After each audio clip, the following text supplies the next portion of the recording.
I want to be clear that I truly believe the biggest writing problem in academia is not skill, it's miscalibrated planning.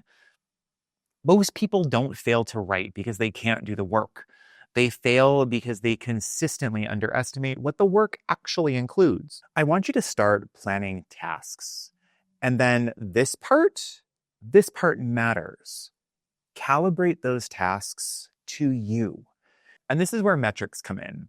Now, this is not a shaming exercise, not as a productivity hack, but as professional calibration. You need to know, how long does it take you to read and annotate an article meaningfully? How long does it take you to draft one solid paragraph that integrates sources? How long does it take you to revise writing that already exists? Because most people don't actually know, and so they guess. And their guesses are almost always incredibly optimistic. And that optimism is not a character flaw. It's just untested.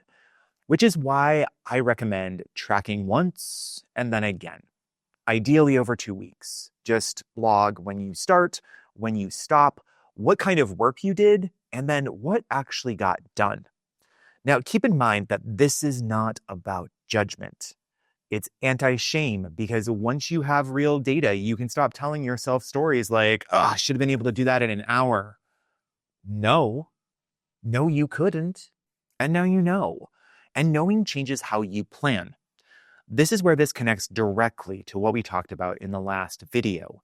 When tasks are clear and time estimates are grounded, that startup cost drops. You don't sit down wondering where to begin. You sit down knowing exactly what the next move is. Now, let's talk about capture. Because startup cost doesn't only come from the writing itself, it comes from carrying the work everywhere. You're in the middle of your day, you're not writing, and suddenly an idea shows up. A sentence, a connection, a question you're going to need to answer later. And if you don't have a place for that idea to go, your brain is gonna hold on to it. And now you're not present in whatever you're actually doing.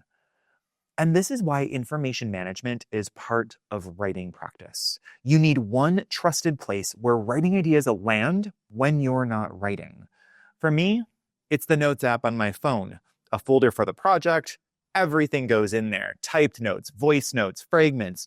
The rule is simple. Capture it, then let it go. This lowers your startup cost because you're not relying on memory. It also lowers anxiety because writing stops leaking into everything else.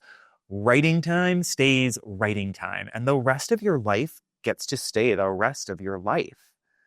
Now, let's turn this into some practice. Think about the writing project you're currently working on. Not the whole thing, just one small component. Right now, write down one concrete task you could do next. What kind of work is it? Is it reading, drafting, revising? And how long will it actually take you? Not how long you wish it would take you, but how long it actually does. That's your plan. Not write for 3 hours. Do that one task. If you finish early, great. Pick the next task. If you don't, you've still made progress you can name. And that's how systems replace guilt. Because writing doesn't get easier because you become more motivated. It gets easier because your plans stop lying to you. If this made your writing feel a little bit more manageable, sit with that for a minute because it matters. Planning isn't about efficiency.